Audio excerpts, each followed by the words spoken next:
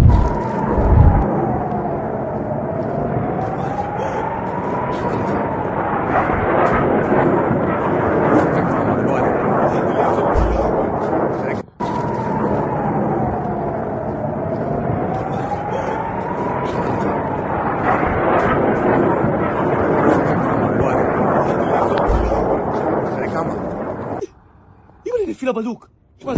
Yo! Ima!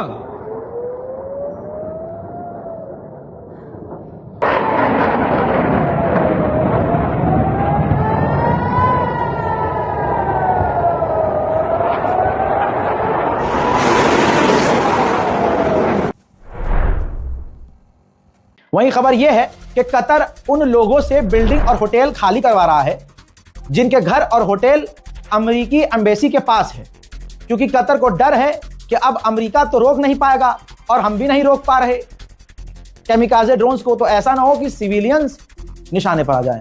Qatar ने कहा कि ईरान के Su-24 हमारे इलाके में घुस गए थे और हमारे इलाके में घुसकर अमेरिकी बेस पर हमला करने जा रहे थे। हमने उन्हें वार्न किया था, उन्होंने नहीं सुना, इसलिए हमने ईरान के Su-24 को मार गिराया। वहीं आपको बता दूं कि अब एशिया में भी ईरान की जंग का असर है। 2% दाम तेल के यहां भी बढ़ चुके हैं। ईरान पूरी ताकत से हमले कर रहा है। तुर्की के करीब आसमान में, बल्कि अंतरिक्ष में ईरान की मिसाइल को रोका गया है, मार गिराया गया है। वरना ये ईरान की मिसाइल क्या करती आपको पता है। कहने का मतलब यह है कि जो ये कहा जा रहा था कि ईरान मिसाइल्स नहीं दाग पा रहा है, ड्रोन लॉन्च नहीं कर पा रहा है, पिछली तीनों रिपोर्ट में सबूत दिखाए हैं कि ईरान अभी लड़ रहा है। इस रिपोर्ट को शेयर कीजिएगा, चैनल को सब्सक्राइब कीजिएगा, दुआओं में याद रखिएगा। जय हिंद।